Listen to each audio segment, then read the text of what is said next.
Welcome to another episode of the Lords of Consciousness podcast. I am your host, Clint Culberson, and I'm sitting next to my right-hand man himself, Richie Bones Jones. How are you, buddy? I'm doing well. What about yourself today, Clint? Oh, it's so good. We've just, we're 2 weeks past after the gathering and just still flying on cloud nine. And so many awesome pieces. We came out with this documentary from the gathering and kind of an explanation of the nascence of the group Lords of Consciousness, which was a private Facebook group that's been around for over 2 years and kind of inspired some of us to branch out into this media site. And, you know, everyone from that group is kind of part of the media site in a way. In fact, our guest tonight is a part of that also. I mean, he's part of our greater community. So I'm just flying high, dude. For real, man. It's been a very interesting couple of weeks, that's for sure. Oh, yeah. Well, tonight we have, like as I was saying, a member of our community, but someone who's literally inspired us to do what we've done in terms of following our passions, following our dreams, you know, and really just going from that stage of dreaming to action. You know, it's like where you go to that stage where you're just sick and tired of talking about it, and it's like you better do something about it or just quit talking about it kind of stage. And Tobias was launching, or our guest tonight is Tobias Lavely, and he has totally inspired us with his mushroom business that he's doing called Organic Galaxy. And for those on the video, you can see I'm wearing the shirt Organic Galaxy. Tobias, you too. You're wearing your shirt. Welcome to the show, dude. I've been talking too much. I wanted to let you talk. Well, thanks, man. I appreciate you having me. Tobias is joining us from his laundry room, and I love it, dude. Totally. That's a dedicated father right there, watching over his flock in the laundry room. My 2-year-old can be like hell on earth, so I just, I'd rather sweat it out in here than wake her up. Oh, good for you, dude. Good for you. It adds some style to this, man. It does. It's all personality, you know? Yeah, man. So, Tobias, you again, you're part of, you are the founder of this, and you are the brainchild of this amazing idea called Organic Galaxy. And kind of explain to us, can you explain to us what it is and what you plan on doing, what you've already done, kind of maybe even the life cycle of from idea to where we're at right now and where you're going to be going. Yeah. Well, Organic Galaxy is, we're in motion to be a mushroom farm / healing arts center, where we don't want to just be, someone like a company that produces just like gourmet mushrooms for people to eat and just make profit off of that. But we want to utilize fungi for all of the magical things that it can do. There's medicinal mushrooms that can, help heal people and make them feel a lot better, and, just actually point them in the right direction for healthier living. And then there's also the other side, which is environmental, where we can actually reverse a lot of the harm that we as human beings have caused, and that's where we're at with Organic Galaxy. It's a lot of work. I could say that in 5 seconds, but there's I'm stretched really thin when it comes to doing all this.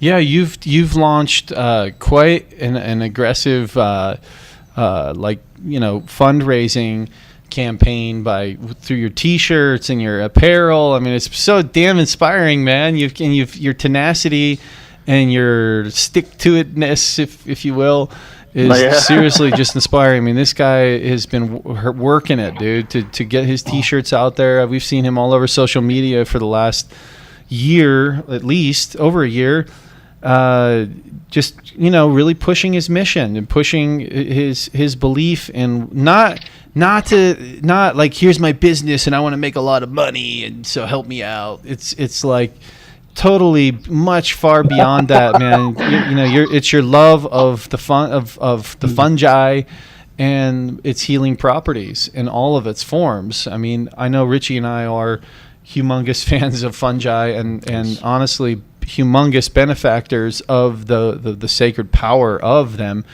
Especially from the psychotropic type of variety of mushrooms, but it goes so much far beyond that, and we can talk about the benefits of the psychedelic variety, but maybe can you explain to those who don't understand what is so powerful about the fungi? Like, how did you fall in love with it? Well, how I fell in love with it was exactly about you're saying about, the psychedelic varieties. I was actually in college when a buddy of mine, we were driving down into the city to actually find some weed. And no wonder we're friends. The plant teachers. And then while we were there, my buddy, made his purchase or whatever, and then the guy was like, "Hey, do you know anybody who would want to buy some shrooms?" And I'd never had shrooms at that point. Like, I never had tried them. But then, my brain automatically said yes before I even had a chance to thought about it, Yeah. It was like, anybody that wants shrooms? It was like, yes. And I was like, yeah, sure. Had you been consciously thinking about them before, or just always curious, or what? Well, yeah, even when I was a teenager, in my room, I'd always have the mushroom posters that light up in different colors under black light that said "eat me" and stuff like that. So I'd always had that. It had always been in the background, and I always promoted it before I even knew what it was. And it's like the hippie side of you, dude. Yeah, exactly. And then and then when I ate those like that night. I didn't even left the guy's house, and I'd already munched a quarter of these. And as soon as we walked out to the car, it started to kick in, and I looked over the hill, and it was the most beautiful sunset I'd ever seen in my life. That's when everything started to change.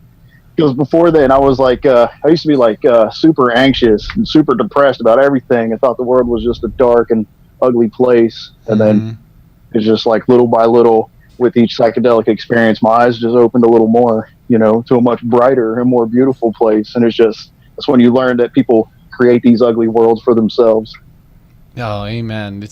I look at I look at the power of psychedelics as like a spiritual sledgehammer cracking the walls and the shell that we've built all around us of fear and that keep others away, keep us alone and separate. And it's like the mushroom, or there's many other plant teachers. And to be honest with you, even sacred chemicals that we've put together that have really helped a lot of people's lives. I mean, honestly, I really believe LSD has been people say they don't like artificial things. I get that, but let's not take away the fact that it's been a medicine for a lot of people too. I mean, the same kind of thing. This sledgehammer that just crashes us, and literally you can never look at the world again the same way that you did before, right? Yeah, exactly. And that's and then it even sets you in a direction, I was totally lost. I had no idea what I wanted to do with my life whatsoever before I started eating them. And then after my buddy's friend ran out, I wasn't able to find them again. And then I was like, and that's when I was like, you know what, why don't I just grow these things? I was like, my buddy grows weed. I was like, growing mushrooms can't be that hard. So when I initially got into it, it was just to grow psychedelic mushrooms for myself. Right. And I legit had no idea what was involved or anything about fungi. Because when we studied fungi in high school, we had a week, and they barely brushed the surface. And right. A lot of that information is wrong, and I'd really like to talk to some people about that. But so I started Googling mushroom seeds and things like that, because I had no idea that they grew from spores or anything. And then when Google recommended spores, I clicked on that, and then I bought my first syringe and then gave it a shot. So what was that? What was that first experience like as you watched the buttons pop, kind of the way fungus grows in general? Like, what was that first experience like for you? Well, that first experience, and that's pretty much what set everything into motion, because I was growing psychedelics and I was super happy about that. But the more I watch these things grow, like when you see like the mycelium like germinate from spores, and then it like grows out and then they like network together, and just watching all that. And then I was fascinated. And then I've always been the type of person to have questions. Some people are like, oh, I wonder how this happens. And then they just let it go and they never figure it out. Mm-hmm. I've never been that type of person. I say, I wonder how this happens. And then I go and find out, so then I'm like, I wonder, like, how does fungi eat, like what's left over after it's done. And, I started looking into all that. And then what is left over? Please answer that. So can you explain the purpose of fungus within nature as a decomposer and as a connector, and then can you explain? Yeah, absolutely.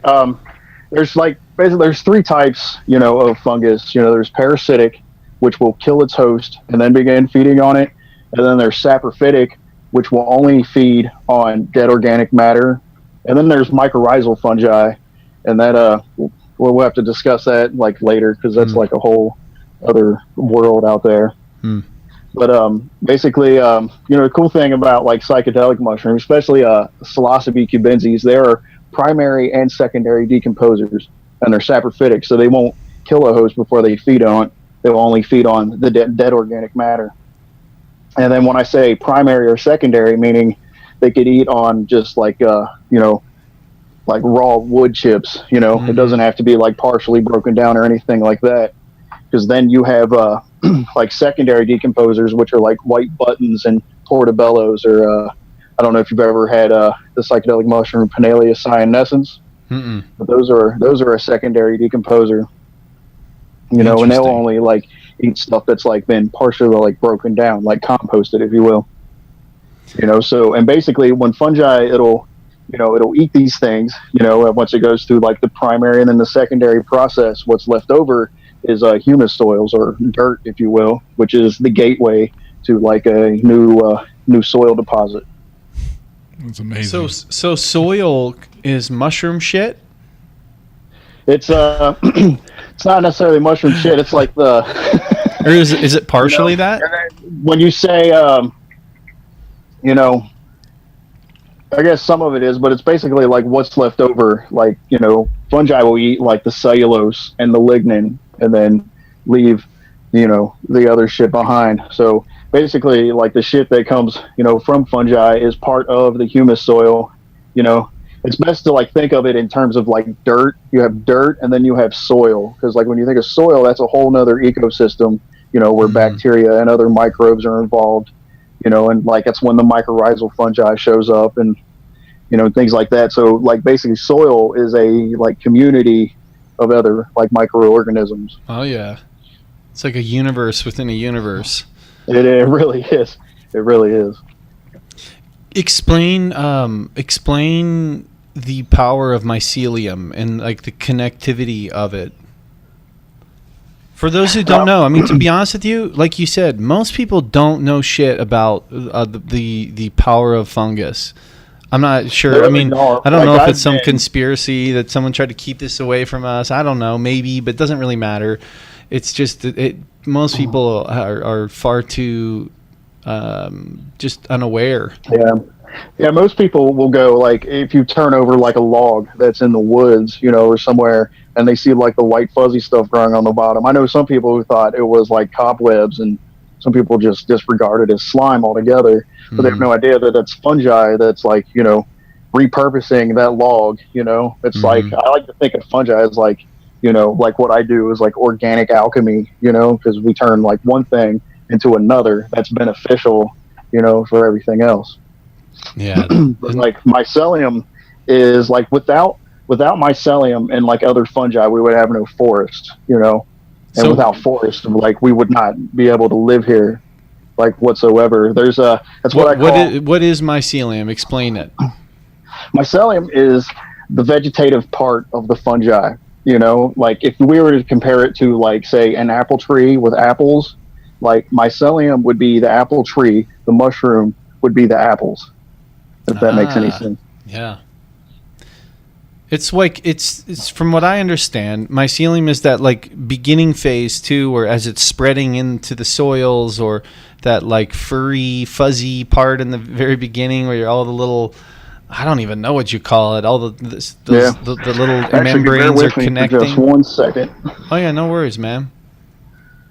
Look at this, man. We're live on the scene with Tobias Lavely, man. Cincinnati, Ohio, baby.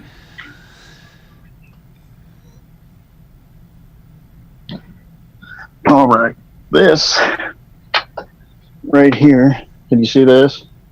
Okay, so for those who aren't seeing, he's got like a cake. It looks like a cake that he's got in his hand. Basically, this is a bag of straw that, like, it's oyster mushroom mycelium, you know, and it started out on rye grain, you know. After me and my 2-year-old, we found it in the woods last fall, this oyster mushroom growing, and I took a sample of it and put it on a petri dish with agar. And once it started growing out, I transferred some of it to a test tube for long-term storage. And then the rest I put on grain, and then I transferred to like bulk substrates like straw and, you know, cocoa coir and things like that. Oh, wow. This is a bag of mycelium, basically. And it started from a small, it's just started from a small sample that you put in some hay? It was probably like 5 millimeter by 5 millimeter like sample. Wow. From a mushroom. And then I ate the rest. For those who can't see, I mean, now it's like what is that? 12 inches or something, or 8 to 10 inches? Probably 12 inches long, maybe like 4 inches wide. Right, and it's just full. It's like a full white on. It's the whole thing looks like white frosting cake. If that's all the mycelium. Yeah. Well, and the thing is, the coolest thing about it is like there's like 20 of these bags, and then like I sold the rest of them. This is the only one I have left that I'm going to fruit. Wow. Like, so like that tiny little, and that's another powerful thing about like mycelium. Like you can have like the smallest sample, and then you can just expand it, you know, for like a really long time before like its genetics, you know, start degenerating, you know. And that's like the one thing you got to watch for, like when you're for real. Eventually, they just won't grow from that original spore. Eventually, it kind of burns out, and you got to start new. Yeah, like any because like especially like with mushroom species, they're like they are a Tobias, can you move your thumb? Oh, my bad. No worries. What was I saying? Oh, when it comes to like even with like people, like we are like a sexual species. Mm-hmm. You know, like fungi that produce mushrooms are also a sexual species. It takes like a male and a female spore to germinate and then grow together and then mate before it will produce mushrooms. Now the thing about like sexual species is like that's why we reproduce, because like even as people, as we get older, our genetics start to degenerate, you know, and the same thing is true with fungi or any other thing that has to reproduce. Wow, that's crazy, man. Can you explain the similarities between mushrooms and human beings? Yeah, it's funny that you say that because there's a group of eukaryotic scientists, which basically are scientists that study like different types of fungi and things like that. Actually, they're more specific about what they look at, but they've determined that mammals are actually descendants of fungi. Like we actually came from that whole body of life within itself. And the thing is, and the cool thing when it comes to human beings and fungi, like fungi, it breathes oxygen like we do, and it's fleshy like we are, you know, and things like that. Like it doesn't like sprout roots like plants, and it like in sunlight is really harmful for fungi too. It can't like turn sunlight into sugar the way plants can. So whatever the process of photosynthesis is and the rest of nature, and other plant species, what is the equivalent of that? What is the equivalent process within fungi? Is there something? Is there something like that's more plant based that's equivalent? Meaning, to why doesn't it need? It doesn't need sun at all? Like it doesn't. Well, I mean, for like some mushroom species, like when you're growing them, like oysters need it, but it needs very little light, and it cannot be direct sunlight. But like a couple hours of like reflective or incandescent light a day will trigger the fruiting process. But mainly, like when the fruiting process occurs from a fungus, it's because it knows that like it's running low on its food source, and it has to produce, and then drop spores, which is basically the reason it produces a mushroom to begin with. It's like the reproductive fruit body of the fungus. So like once it begins to, so basically it appears it's going to be dying soon, because it's running low on food, so it reproduces with mushrooms. So like if you have something that's like abundant, that's why we have to do like certain things like in mycology to like trigger the fruiting process. Like sometimes when we're growing shiitake mushrooms, like we have them in bags, I put them like in the refrigerator for 24 hours, and then like I spank them when I pull them out. Oh. It's called a cold shock, so then that way that'll like, it disturbs it, and then like it begins the fruiting process from there. God, man, you know a lot of shit, dude. We said before the show that Tobias is our personal Paul Stamets. So I can't even. No, I couldn't even like accept credit for being like anybody's Paul Stamets, because I've been doing this for 10 years and I feel like I don't know like anything. I feel like what I know now should be common knowledge for everybody. Not necessarily on how to grow fungi, but for how important it is, because it's like, even the relationship between plants and fungi is what makes it possible for all other organisms to like even be on this planet. Yeah. Can you talk about how it connects the trees? What it's that's what we get into mycorrhizal fungi. Okay. And basically what mycorrhizal fungi does is it like infects plant roots. At first they thought like the fungus was like actually harming the plants and the trees and the stuff when they first discovered this. But then they realized that this mycorrhizal fungi was providing nutrients for the plant that the plant wouldn't necessarily be able to absorb on its own, like copper and zinc and magnesium and things like that. Plant roots are unable to absorb these.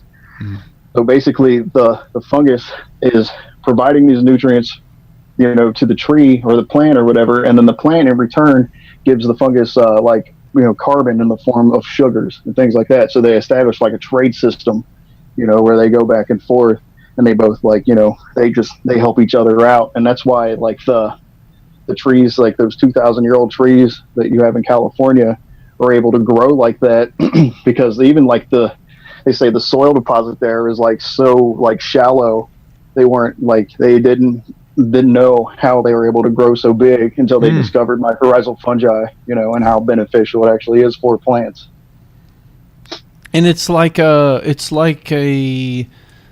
computer or something, isn't it? Like the internet of nature is like they've found out that like trees are able to, like if you have like one mycorrhizal fungi, or even like a couple that are compatible and they've connected, and they're connected to other trees are able to communicate with one another through, the mycelial network.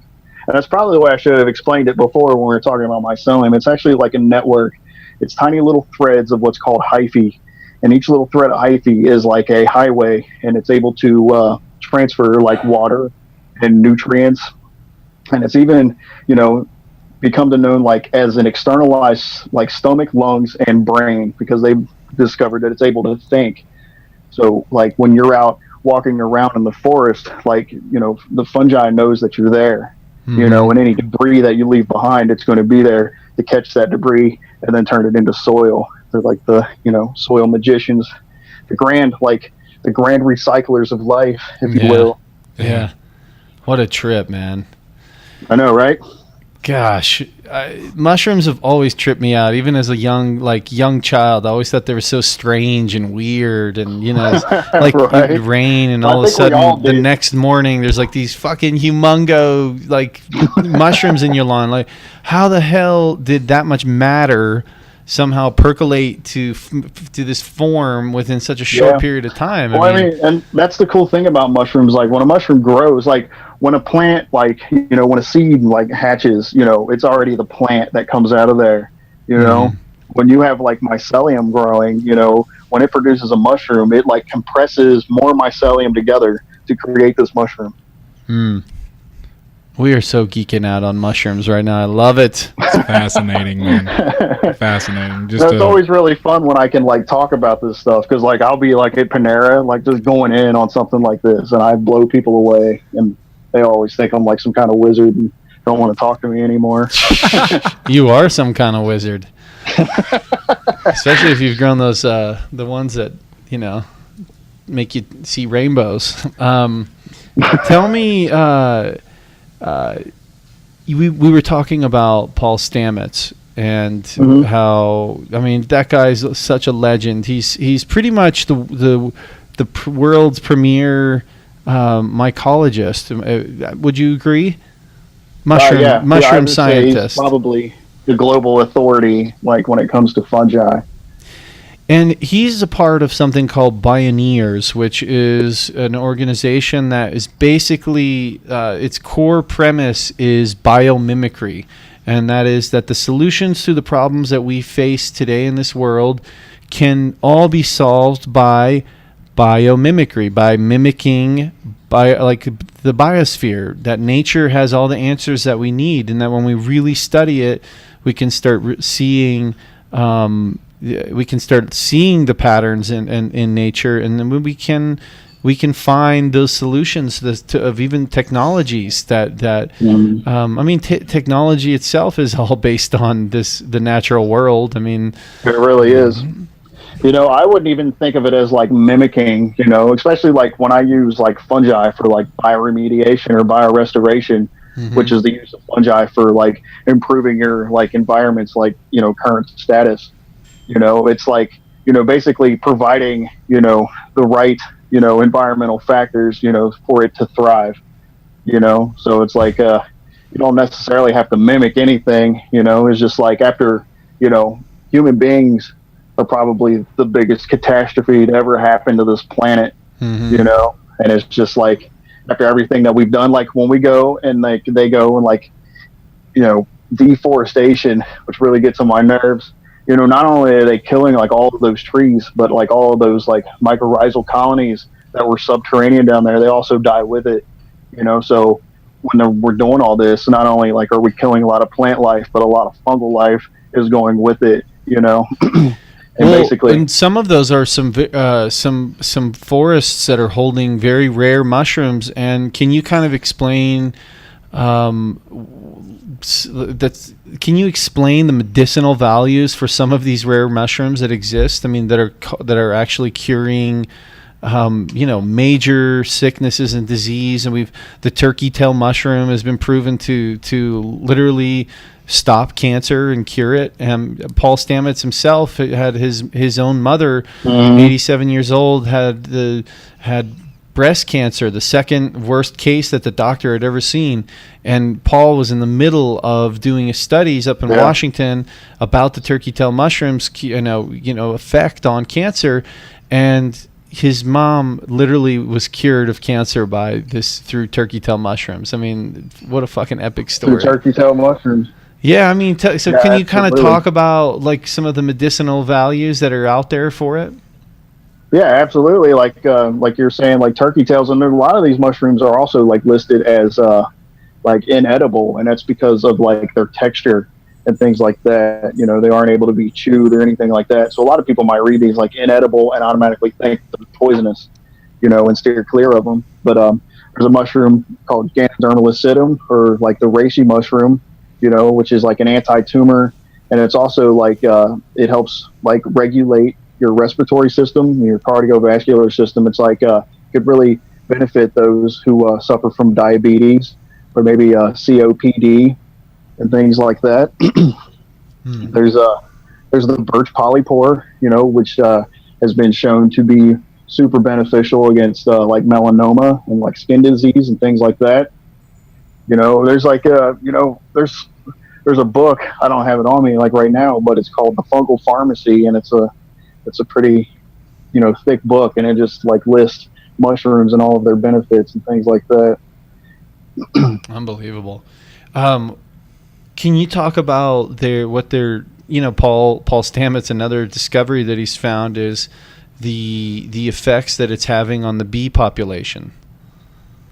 Yeah, I've actually just started like reading into that recently, and it's Paul Stamets, I was watching a lecture on him once, and he was talking about, he had like this sawdust pile, and he's like, he saw all these bees, like just, they're just going nuts over it, and he didn't understand why until he saw that some of them were like drawn to like mycelium that was growing in the sawdust pile, and it's like, it's like beneficial for him too, because like, most of our best antibiotics come from fungi, so they saw like the the bees were like taking drops of water from this fungi, probably to consume its antibiotics to keep them healthier and things of that nature.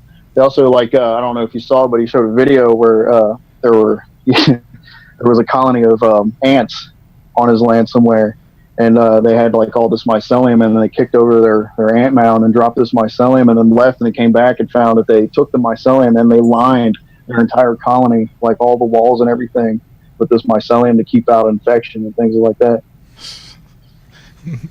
Nature is amazing, my friend. It really I know, is. right?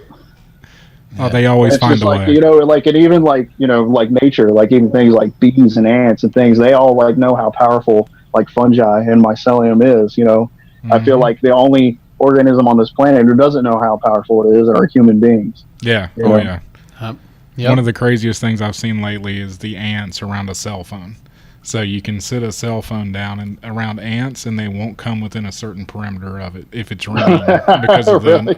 the waves that it produces when it rings. They won't come within a certain distance. Wow. Of it. So just imagine what that does to us. Yeah, exactly. The nature knows. I mean, and again, that's kind of that premise behind biomimicry, is just like seeing the systems of nature. Even the way that we can live, like we should be having, kind of in the sense of like terraforming. How are we going to terraform our planet, especially as we regain control from the assholes who've been controlling it for so long, which is coming soon. How are we going to help heal the earth again? And I think part of that is going to be to even like introducing mycelium to our environments again. That's something that you've been a part of by aren't you selling something with that, like a little kit now, like little starter kits? I'm working on something. It's called the Microtron. I haven't started selling it yet, but it's actually like it's going to be like an automated fruiting chamber for people who actually want to like grow their own fungi and things like that. The kits so cool. that I sell already, like usually when we say kits, it's like that bag that I showed you, with the mycelium growing on the straw. That's actually like a mushroom kit.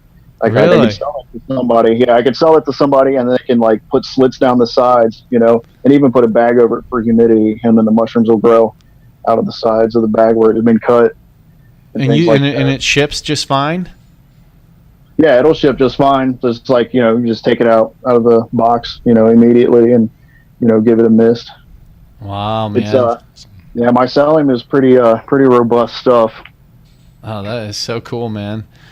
Well, this discussion has been, it's like, it's something that I've been pursuing in my life recently in terms of just finding the power of mushrooms and all of its forms. It is such an integral part. The damn things, the spores can fly through outer space and live. And then re-enter the atmosphere and still germinate. Exactly. Mm-hmm. And exactly. So it makes you wonder what kind of coating is on those spores and who they're coming from, right? Well, exactly. And then there's even like, there's talk of like, fungi even being like extraterrestrial. Like maybe it came in on a comet, Mm-hmm.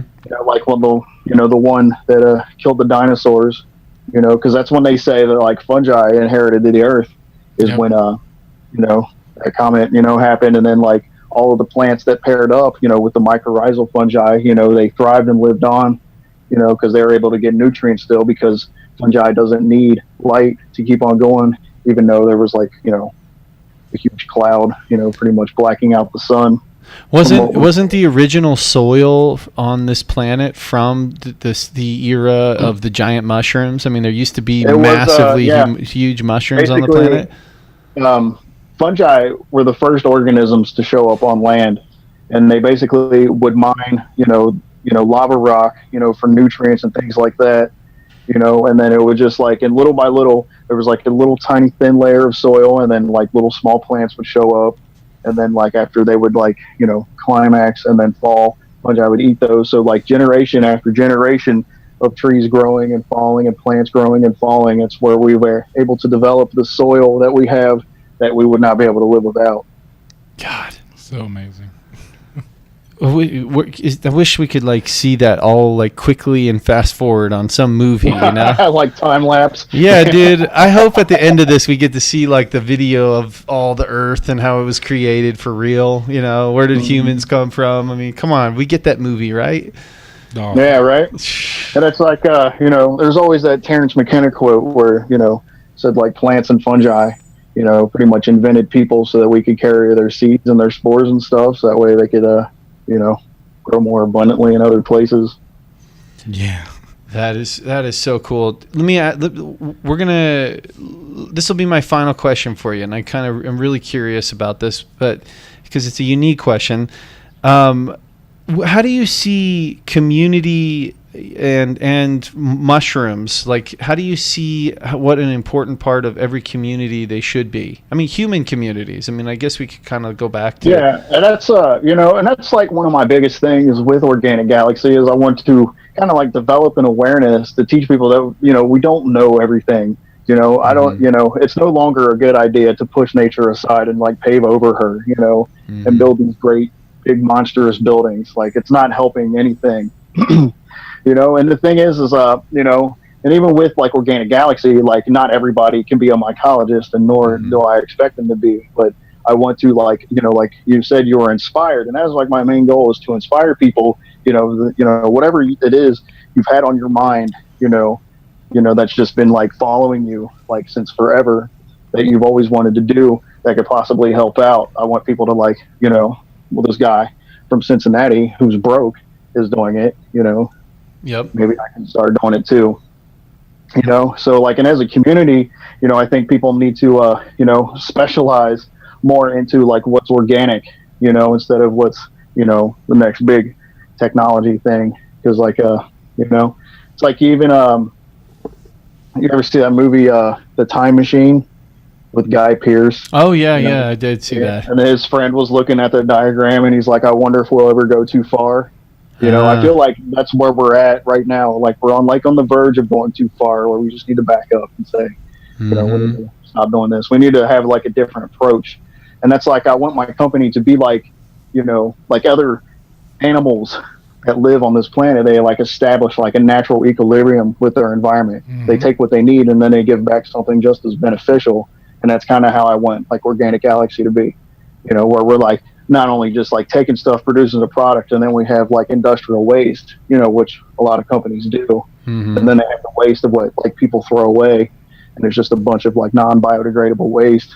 We want it to be, reestablish the equilibrium that was there before we started, building all this stuff that we thought was amazing, which is turning out to be devastating. Gosh, well said, dude. Bravo, man. That was seriously epic what you just said. It's kind of, Thanks, you basically just said the definition of what it means to live symbiotically with this planet. At lordsofconsciousness.com, the media, LOC Media, that is one thing that we really want to focus on is people who are promoting symbiosis, and that is so vital right now. It's literally the thing that, it's kind of what I envision humanity really doing in the next stage, in this new age that's coming, whatever you want to call it. Again, as we get more control of ourselves, and I'm a firm believer, I'm an optimist on the future of humanity, but it's going to be a return to nature, man. And I think it's. Well, I mean, I'm an optimist as well as you are. It's going to be a return to nature, but the way I've seen it like happen, like I saw it during a mushroom trip once, and it's like not pretty because there's everybody out there. They're all having their big fight, you know. And basically, what's going to happen is they're all going to end up killing each other, and then we're going to be the only ones left because we're not in that big fight. You know, while they're all over there, they're fighting for their gold and their oil and their drugs and. You know, and all the money and all their profits and things like that. It's, you know, and that's like my biggest thing with my company now is like, I don't care about money. Like I have like no desire to have a lot of it, which is not good if you're trying to start a company. So tell people how they can help you. Because honestly, this is really a big deal. I think there's this guy in Cincinnati, Ohio. His name's Tobias Lavely. He's passionate as hell. If you've listened to the first 40 minutes of this, you have seen this. And this guy really wants to be able to spread this knowledge on a regular basis. He doesn't want to. The more we get a guy like him growing mushrooms, the better off the world is. And so, how can people help you? Well, I mean, like personally, like if they want to help Organic Galaxy, you know. Yeah, like, that's what I want you to talk about. You know, there's you know, you could always, you know, buy a T-shirt like online. Where can they go? Right now, you can go to Organic Galaxy, like organic, like -galaxy.com, and then there's like a link that says apparel. It's like the first one after home. Mm-hmm. You go, and then you can order like, you know, like T-shirts, and then I have all kinds of stuff that people can order now, like even like desktop sleeve or laptop sleeves, and you know, and I think there's a clock on there too. These shirts are badass. Your logo is so cool, man. So for any of you people who just like cool shirts, buy this thing. It was inspired by a crop circle that I saw. Somebody posted a picture like 5 years ago of this crop circle, and I'm like, that crop circle looks like a mushroom. You know, but it was abstract, like, you know, like this symbol is here. So I was like, I'm going to make something like that. And that's where, like, you know, the Organic Galaxy symbol came from. Or the Orwe, as my 2-year-old likes to call it. So that's what I call it now. The what? The what? We call it an Orwe. Orwe. Yeah, she was like, is that an Orwe? An Orwe? And I'm like, sure, that's what it is. Oh, man. Kids from the mouth of babes. Mm-hmm. Tobias, man, thank you, dude. Thank you so much for coming on. We're gonna have you on again, man. We called you our resident Paul Stamets, and we're gonna call on you with any way we can help you, and then also just to get this knowledge out there more and more, man. You got so much to say, dude, and quite a voice. Thanks, man. Thanks for having me. Like, I appreciate it. Like, I didn't even know that we had already gotten to our 40 minutes. Can you believe it? Yeah, I could probably do another 40 more. Like, I had like all kinds of stuff prepared to say, and I only like scratched the surface. Okay, well, I'll tell you what. Let's have you on again, because honestly, we're trying our best to have more bite-sized pieces for people, so it's not so overwhelming, and so that we can reach as many people as possible. So I mean, that's a smart idea. So let's have you on again, dude, because I would love to get a part 2. Plus, where Richie actually talks more instead of me dominating the freaking mic. Sorry. Yeah. The next time we talk, I definitely want to talk about your mobile mission. I think your mobile mission is a phenomenal idea. So yeah, definitely next time let's talk about that. You know, going mobile. All right. Yeah, totally. But the one where did you see a thing with the RV that I want to do? Yes, it is amazing. Yeah. Tobias basically wants to be the Breaking Bad, the Walter White of the mushroom world, growing out of an RV and traveling. Well, that way, and travel. That way I could travel to different forests, you know, and things like that, and then I have my lab right there. You should see. Such a cool idea, man. I pissed off this other mycologist so bad. He like tried for days to explain to me why it's like a really bad idea. Really? You know, and I'm, yeah. And I'm like, no, it's not. It's like I've grown. Like I've used, like they tell you, like, oh, you know, when you work with agar, it has to be like in a super sterile environment and things like that. And I've gotten it to work with my kitchen, you know, where I have like a draft coming through my back door, which is right next to my stove, and that's where I work. And I've had more than, you know, plenty of success with that, with very low contaminant ratios. So like, you know, I can make it work. I don't like, some people just don't like it when you're, you know, revolutionizing things, you know. I imagine this guy's been doing it, you know, probably longer than I have, and then, it just breaks his heart to see somebody doing something different. Yep. It's just the standard, you know. You got to get away from the standards. Sometimes the standard's not always right. Mm-hmm. Hey man, dude. Well, this is a trendsetter right here. Organic Galaxy. Find this guy, buy his damn T-shirts, because first off, they're just cool as hell, and second off, you're helping a guy who's gonna really make a huge impact. He's not doing it to become rich. He's doing it to change lives and to change this planet. So, Tobias, man, we're really grateful that you could come on today, man, and grateful to get the tour of the laundry room, get to see the big mycelium cake. Bag of mycelium. Exactly. It was not a bag of Coke, ladies and gentlemen. Okay, it was mycelium. That's his story. If that was a bag of Coke, I'd have a hell of a lot more money. It looked like a birthday cake to me. That's what I thought it was. I was like, what's he bringing out a birthday cake for? Listen, whatever it takes, man. You got to do what you got to do, brah. Just kidding. Just kidding. Bills. There were no drugs. Yes. All right, brother. Well, thank you so much, man. Really appreciate it. Thanks for having me, man. Thanks, Tobias.